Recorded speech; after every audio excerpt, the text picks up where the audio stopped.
Bonjour à tous, je suis Laurent et je suis coach. C'est avec un grand plaisir que je vous retrouve pour un tuto 7 consacré aux sciences. Alors comme nous en avons pris l'habitude, je vais partager avec vous des conseils, mais je vais surtout tenter de résoudre les cas épineux, les exercices les plus compliqués des CEB des années antérieures. Alors la matière du CEB Sciences est organisée en deux groupes. Vous avez tout ce qui concerne les vivants et ce qui concerne les non-vivants. Alors de prime abord, c'est pas très compliqué de distinguer un vivant d'un non-vivant. Ce qui est plus compliqué, c'est de justifier finalement les différences. Donc dans l'exercice sur votre droite, exercice du CEB, vous devez identifier ce qui est un vivant d'un non-vivant et surtout pouvoir justifier.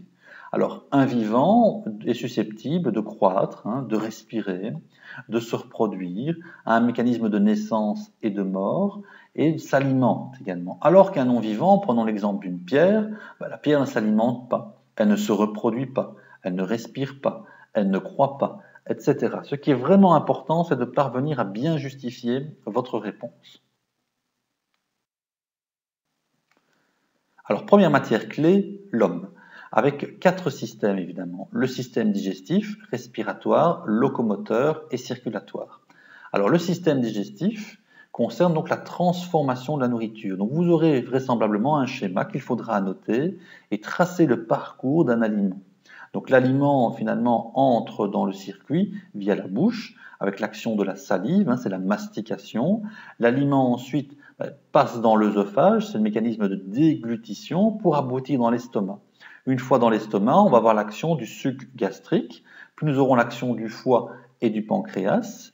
L'aliment transformé en une espèce de bouillie, va subir le phénomène d'absorption, c'est-à-dire que dans l'intestin grêle, cette bouillie, composée de matières nutritives, va être absorbée dans le sang. Donc les matières nutritives vont être absorbées, vont passer dans le sang au niveau de l'intestin grêle.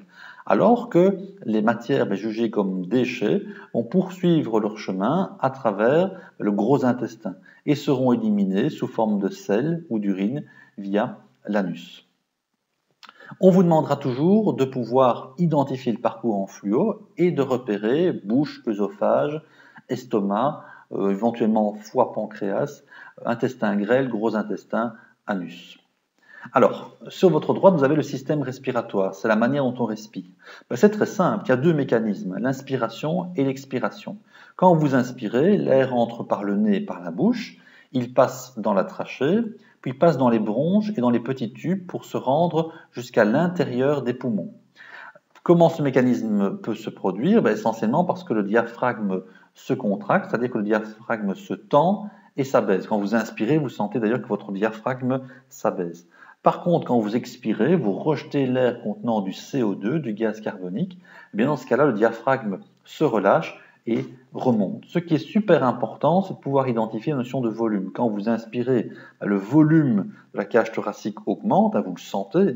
Quand vous expirez, votre volume diminue. Bien savoir également placer la notion de nez, bouche, poumon, trachée, bronche et diaphragme sur un schéma. Alors, dans le système circulatoire, je vais insister surtout sur le cœur. Le cœur, donc, c'est le muscle qui agit comme une pompe, qui fait circuler le sang dans tout l'organisme. Alors, souvent, dans les épreuves, on vous demande de replacer artère et veine. D'accord? Donc, l'artère, si vous voulez, ça va être ce canot, ce vaisseau, plus exactement, qui sort du cœur. Donc, je dis toujours, va au lit, le haut. Donc, vous avez un A comme artère, pour montrer, tu sors, tu t'en vas. Alors que la veine, c'est viens près de moi, d'accord? La veine ramène le sang vers le cœur. Sur votre droite, vous avez le système musculaire. On vous demande régulièrement de replacer évidemment certains os, d'accord? Donc j'insiste sur le fait que, évidemment, vous avez la colonne vertébrale qui soutient le corps, et puis vous avez toute une série d'os qui ont pour rôle soit d'être de support, de protection ou de mobilité. Donc insistez sur le crâne, la mâchoire évidemment, le sternum, l'humérus, radius cubitus. N'oubliez pas que le cubitus, il est du côté du bassin, il est du côté du cul, cubitus. Fémur, d'accord, donc est un des os, l'os le plus long, la rotule, le tibia et le péroné. Et sur votre droite, on vous demande donc de classer les os en disant simplement le crâne et la cage thoracique ont pour fonction de protéger, ils protègent des organes. Au niveau du coude et de la rotule, ce sont essentiellement des éléments qui ont trait à la mobilité. alors que le tibia, péroné et le fémur supportent le corps. Donc vous devez être capable de dire, voilà, c'est plutôt un os qui va dans la mobilité, dans la protection ou dans le support. Entraînez-vous. Dans le premier exercice, évidemment, c'est l'appareil digestif, puis on a l'appareil respiratoire, et puis ensuite on a l'appareil circulatoire. Alors il faut placer évidemment les différents éléments. En 1, vous avez, si je vois bien, le foie. En 2, vous avez l'estomac. En 3, vous avez l'intestin grêle. En 4, vous avez le poumon. En 5, la trachée. Et en 6, vous avez le cœur. Sur votre droite, c'est évidemment le deuxième dessin qui représente le mieux l'appareil digestif. En bas à droite, vous devez tracer évidemment le parcours des aliments. Bien mettre en fluo la bouche, hein, c'est essentiel de partir de la bouche pour aller évidemment jusqu'à l'anus. Encore des exercices, les 5 sens, vous devez identifier des éléments à travers les sens. Donc dire par exemple quand on ressent une brûlure, c'est le toucher évidemment qui est exercé. Quand une odeur, vous avez une odeur qui monte, c'est l'odorat qui est mis en jeu. Deuxième exercice qui a trait à la peau. Donc on vous demande souvent de donner les fonctions de la peau. Donc la peau, évidemment, protège notre corps contre les rayons. La peau participe à la respiration. La peau est le principal organe du toucher. La peau aide à réguler la température, etc. Donc il ne s'agit pas d'étudier par cœur, mais plutôt de comprendre les fonctions de la peau. Et puis sur la droite, vous avez un exercice récapitulatif donc, qui vous invite à voir le mécanisme de transformation des aliments. Donc je rappelle les 5 phases à retenir. La phase tout d'abord de mastication, de déglutition. Vous avez la phase de brassage, la phase d'absorption et puis la phase d'évacuation. Deuxième thématique, les animaux, leur régime alimentaire. Alors, quelques notions à maîtriser. Un décomposeur, c'est qui décompose les débris, les déchets, les restes d'animaux. C'est les vers de terre, par exemple. La proie, c'est un animal qu'un autre animal essaie d'attraper. Le prédateur, c'est l'animal qui chasse une proie. Le producteur primaire est un être vivant qui produit sa propre matière vivante, alors que le producteur secondaire est un être vivant qui produit sa propre matière à partir des êtres vivants qu'il consomme. Sur votre droite, vous avez une classification des animaux en fonction de leur régime alimentaire, donc régime végétarien. J'insiste surtout sur les notions d'herbivore, frugivore, granivore, c'est ça qui est essentiellement important. Le régime carnivore, vous avez les carnassiers, les insectivores qui mangent les insectes, les piscivores qui mangent les poissons, et les charognards qui mangent avant tout des cadavres abandonnés. Et puis vous avez notre régime, c'est le régime omnivore. Vous devez être capable de classer les animaux en fonction du régime végétarien, carnivore ou omnivore, et de connaître les classifications. Autre schéma général, alors ça semble vaste et complexe, mais j'attire votre attention sur ce qui est entouré. Donc il faut être capable de pouvoir classer les animaux en fonction du fait qu'ils soient vertébrés, donc ils ont une colonne vertébrale, ou pas. Donc un chien, évidemment, a une colonne vertébrale. Un poisson est invertébré. En revanche, vous allez avoir d'autres animaux, type l'araignée, ils n'ont pas de colonne vertébrale. Donc là, on va parler d'invertébrés. C'est intéressant également de distinguer les vertébrés qui ont un corps recouvert de poils, un corps recouvert de plumes ou un corps nu. J'attire également votre attention sur votre droite, quand on a 3 paires de pattes, un insecte, 4 paires de pattes, une araignée, 5 paires de pattes et 2 paires d'antennes sur la tête, crustacés, etc. Voilà une classification. Je pense qu'il ne faut pas tout connaître, mais il faut maîtriser en tout cas vertébrés, non vertébrés. Le corps est recouvert et peut-être le nombre de pattes également. Troisième aspect des vivants, les végétaux. Vous avez donc le mécanisme des fleurs et des fruits, les arbres, avec les feuilles. Alors au niveau des fleurs et des fruits, je vous ai remis une question du CEB. Donc vous avez tout le mécanisme en quelque sorte de la reproduction, la dispersion des graines, la germination, la croissance de la plante, la floraison, la pollinisation, la fécondation, formation du fruit et des graines et ainsi de suite. Donc c'est le mécanisme évidemment fonctionne comme un cycle. Vous devez être capable de replacer les étiquettes. Alors, je vais également attirer votre attention sur la notion d'étamine et de pistil. Vous voyez bien que l'étamine contient les grains de pollen. Vous avez l'action du pollinisateur qui va déposer ces grains de pollen au niveau du pistil. Alors, les notions sont surtout à replacer. Donc, il s'agit ici de pouvoir appliquer notamment la notion de floraison, de germination et de pollinisation. Pollinisation, on parle pollinisateur. Germination, donc vous sentez bien la notion donc le passage finalement de la dispersion des graines jusque finalement la fécondation. Sur votre droite, vous avez les arbres feuillus, caducs, conifères, persistants. Il faut savoir distinguer ce qu'on appelle finalement les arbres feuillus, d'accord, qui ont des feuilles larges, aplaties et nervurées, et ce qu'on appelle les arbres conifères, hein, donc ces arbres conifères, qui désignent souvent les résineux, hein, sont des arbres qui ont des feuilles en forme d'aiguille. D'accord. Alors bien distinguer également un feuillage caduc, c'est-à-dire un feuillage qui tombe, notamment à l'automne, et un feuillage persistant, c'est un feuillage qui reste quelle que soit l'année. Ben, regardez un chêne, il va perdre ses feuilles, tandis que le résineux, le sapin, ne perd pas ses aiguilles. Alors important également au niveau de l'arbre, peut-être deux petits détails. C'est un peu de vocabulaire. Bon, il y a les racines évidemment. Vous avez le tronc. Le tronc, on dit souvent, c'est l'ensemble, c'est le support de l'arbre. Bon, il faut faire une petite distinction entre le fût, qui est la première partie du tronc, hein, donc qui n'est pas pourvu en quelque sorte de branches. Et puis à partir du moment où vous avez les premières branches, on parlera davantage de tronc. L'ensemble du feuillage, c'est ce qu'on appelle également la couronne. Alors au niveau du cycle, je dirais, d'alimentation de l'arbre, hein, bien comprendre évidemment que les racines vont puiser l'eau et les sels minéraux dans le sol.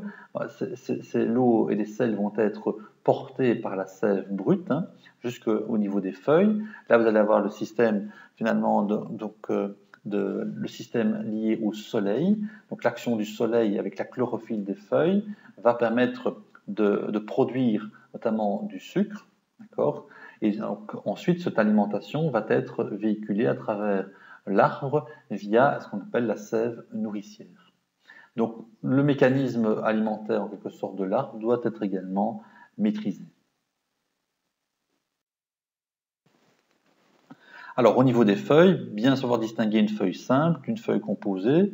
Donc, je rappelle finalement quelques petites notions. Le pétiole, c'est la partie qui relie le reste de la feuille à la tige. Le limbe, c'est la partie verte, hein, c'est la partie plate de la feuille. Et les nervures, primaires, c'est la nervure principale. Et secondaires, c'est celles qui partent de la nervure principale. Vous devez savoir également distinguer les formes des feuilles, allongées, ovales, en forme de cœur ou triangulaire. Et surtout au niveau du limbe, pouvoir dire s'il s'agit finalement d'un limbe entier, d'un limbe ondulé, d'un limbe denté, comme des petites dents, lobé, comme des lobes d'oreilles, ou palmé, hein, comme le canard.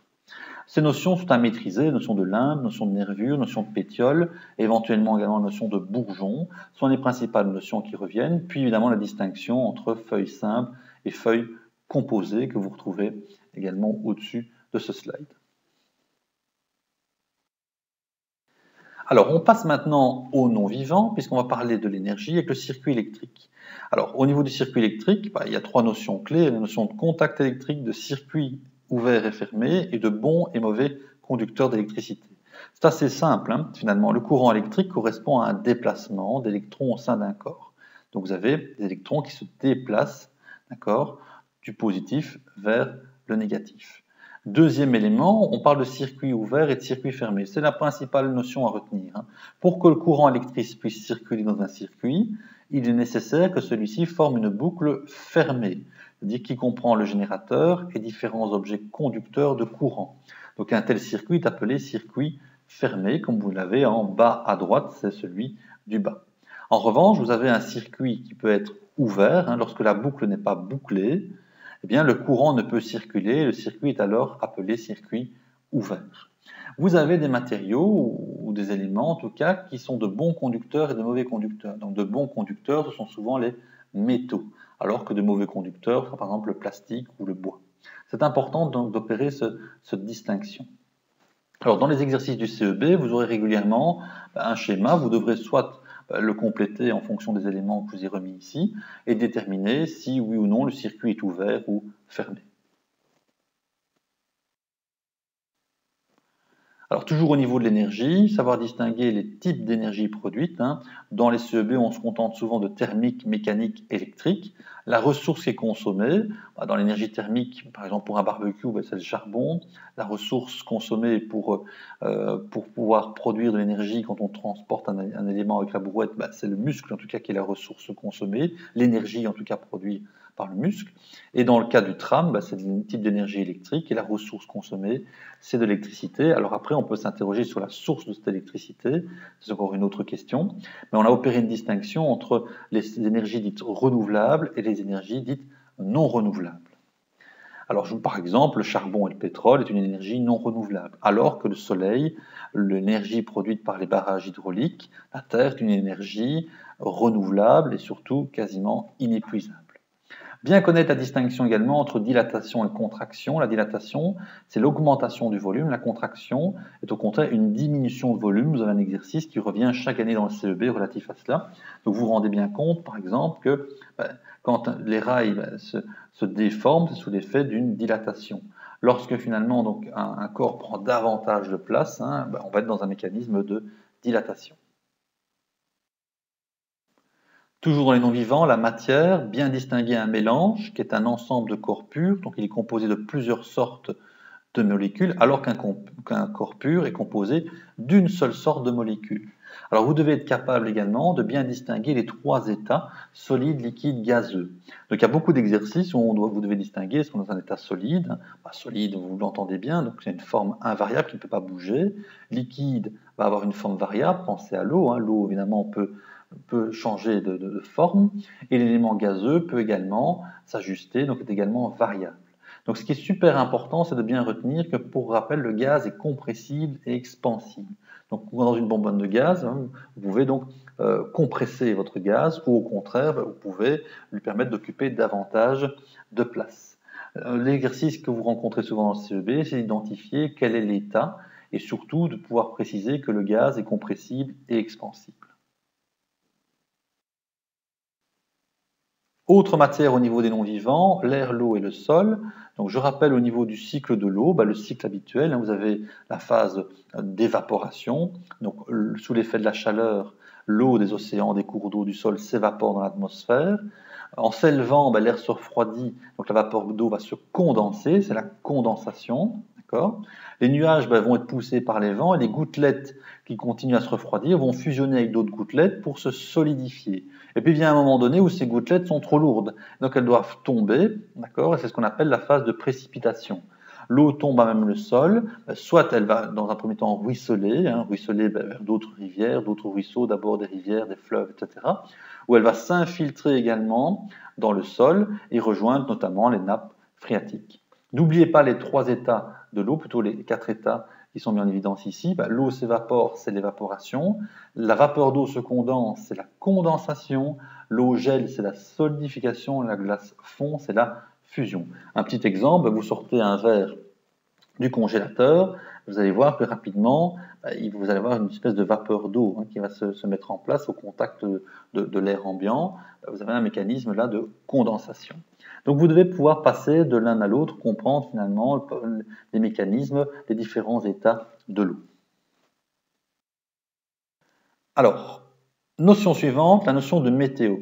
Bien connaître d'abord les instruments, les outils qui doivent vous permettre de prévoir et de mesurer la météo. Donc le thermomètre, vous connaissez, en degrés, le baromètre qui permet de mesurer la pression atmosphérique, donc c'est le poids de l'air, la girouette qui indique le sens, plutôt l'orientation du vent. Vous avez le pluviomètre qui permet de mesurer la quantité de pluie tombée et l'anémomètre qui permet de mesurer la force du vent, notamment en km/h.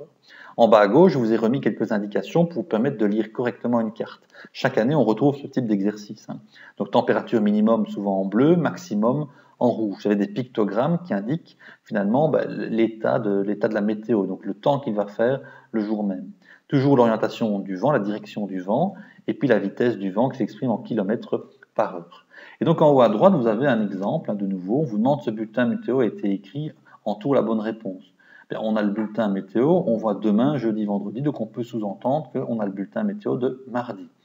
Le temps prévu devrait être, et donc là vous avez des petites icônes, donc je vous invite à regarder en dessous, temps ensoleillé, éclairci, orage, chute de neige, temps nuageux, pluie. Alors bleu évidemment temps froid, en rouge temps chaud, donc ce sont des icônes qu'on emploie souvent. Attention au mot nébulosité, donc ça veut dire que vous avez quand même certains nuages. C'est un mot également qu'on rencontre très souvent. On a également la brume matinale, notamment quand vous avez la météo du matin Et de l'après-midi, parfois le matin, on voit encore une légère brume qui s'exprime par quelques petits nuages qui voilent le soleil. Et voilà, c'est ainsi que se termine ce tuto consacré aux sciences. Alors, la matière est un peu plus compliquée que dans les autres tutos. Maintenant, je crois que j'ai tenté de balayer avec vous en profondeur les différentes notions. Je vous invite vraiment à partager ces tutos pour permettre à tous les enfants de profiter des conseils et également liker la page puisque ça permettra également à d'autres enfants de la découvrir plus aisément. Je vous souhaite une excellente journée. Je vous souhaite de bien travailler vos CEB des années antérieures et on se retrouve demain pour parler essentiellement de géographie et d'histoire. Merci.